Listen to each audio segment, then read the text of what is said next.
All right, ladies and gentlemen, welcome to the channel here. In this video, man, we're going to be celebrating a bass player and just talk about the accomplishments there of this bass player, okay, and why you should definitely check her out. First off, I just want to give a quick shout out to our bass queens, just some of them. I'm not going to mention all of them, but just some. Obviously, Misa's going to be one of them, from Bandmate. Miho is one of them, Fami's going to be one of them, and of course, Chopper Koga. Now, why should he check her out? Why should he check out Chopper Koga? Well, because she's a fabulous bass player. Just listen to just about any Gacharic Spin song, and you'll get that. Let me just give you a few examples, key examples. Check out a song called "Locked On," and in that song, while it has these very cool electro pops and very interesting sounds going on, the key thing, the main thing, is the bass. The bass starts it and drives it, dude. And that could be said about just about every Gacharic Spin song. The bass is kind of like the lead in a way. Not all Gacharic Spin songs, but a lot of them. The bass player is the heart and soul of that band because it's just that good. It's not just playing a simple bass line, just like just playing what the guitar does, like that sort of thing that you hear in some bands. So, in Gacharic Spin, Chopper Koga is very dynamic in what she does. There's a lot of songs that have a lot of slaps and taps and cool grooves and hooks and stuff. I mean, you want some funk in there. You're going to get some cool grooves, man. That's what you're going to get. You want some examples of that? Go check out Gacharic Spin's Mindset. Great example. Mindset. If you want something a little bit heavier, Sakura Liar is a great example, and that's your last example you're going to need. And then you will agree with me, the man. She's a good bass player, and man, is she a perfect fit for Gacharic Spin. It's almost like the band was formed around her, because I think it was, right? We're going to get to that here. So, yeah, this spotlight's all about Chopper Koga, okay? A charismatic bassist and the leader of Gacharic Spin, a band known for its wild mix of rock, metal, funk, and pop. So, let's get into this here. Chopper Koga, that's not her real name. Her real name is Michiko Koga. Okay. It's probably Michiko Koga? I'm not sure if I pronounced it right, but moving on there. She's the heart and soul of Gacharic Spin. They couldn't replace her. They just couldn't. Now, there are other very skilled bass players that could probably do what she does, but I think there's something very unique about her in the delivery of it stuff, okay?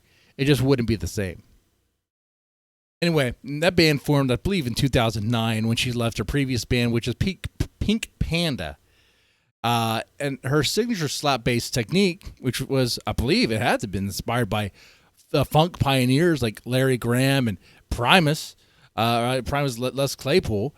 I mean, that whole sound is a game changer. And I think that's why she is called the Chopper, why she's called Chopin, Chopper Koga. Okay, and I'll call her Chopper. I take off the ER and just put the A there. But that chopping technique, that's what they call it in Japan. That's why she got that name there. That's her stage name. She earned it. She's so good at it, they gave her the name, okay? They're like, you're no longer your name. Now you're the Chopper, okay? Because that's what you do.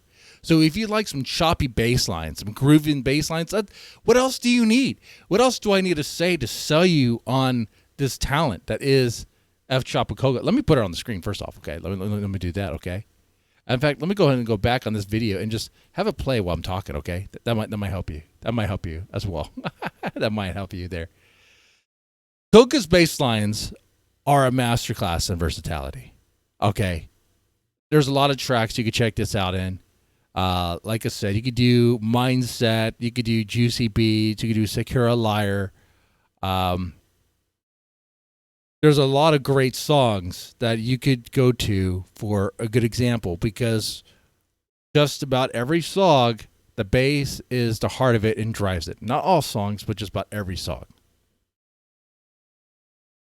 And I think what really sets her apart from other bass players, because there are other bass players that do a lot of chopping, is I think it's her energy.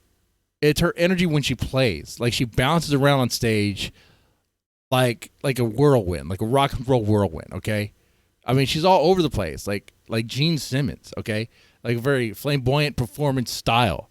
Like what you see in this video where she's just bouncing, playing, is a lot more than that when she's playing live. She's moving all over the place when she's allowed to, you know, if situations allow it. She's also a composer, contributing to Gacharic Spin's eclectic sound. It is an eclectic sound. It is. Not all the songs are going to be for you. Some, like for example, some are really perfect for me. Like the harder hitting ones are like more my style. Yeah, I'm kind of mixed on that. I like the harder hitting ones, the heavier tracks, and also the ones that kind of experiment with like a little bit more funk, like tracks like Mindset and I believe that's the name of the song. Anyway, she also has a side project called DOLL BOXX, and in DOLL BOXX, what you have there is it's Chopper Koga and Gacharic Spin, but they're going more metal-ish, if you could say. So it's a little bit heavier, but you still get the benefit of Chopper Koga going hard, going hard and using slap techniques and all that stuff, and just very cool techniques going on there, and just making a very cool sound with I don't know what it is about the bass slapping. You combine the bass slapping with a good drummer. Oh man, it's just another percussion at the same time, isn't it? Right? Yeah, it's just so cool. Now, her influence goes beyond music, though. Her influence does go beyond music. I'm gonna bring up something here. I don't know if she wants it to be brought up. Chopper Koga used to be a gravure model. I don't know if you know what that is. If you've been on this channel long enough, you know what that is because I post those images on my community posts. I do that for those who enjoy it. Not everyone enjoys it. And by the way, I've been trying to make this post kind of more of a late at night sort of thing. I don't know if you noticed that. But yes, she does have those origins. That is true. She was a model for a gravure model. Gravure model is kind of like it's like a swimsuit model, okay? Like they're not going to show everything. It's not a full reveal. It's just more titillating, okay? Like that. She also helps with the choreography. Yeah, I've seen some interviews and videos where she talks about that. Yeah, and she's also really good with fan interaction. I've noticed that she'll give some emotional speeches at concerts from the live videos I've seen. She's often gets tear-filled, and she'll show her deep connection with the fans. So that's pretty cool. That's pretty cool here. So that's Chopper Koga. I'm telling you, man, it is. It's like you have to hear it. Like with everything. When I talk about the other bass players, other musicians here on this channel, at the end of it all, no matter what I say, you have to hear it for yourself.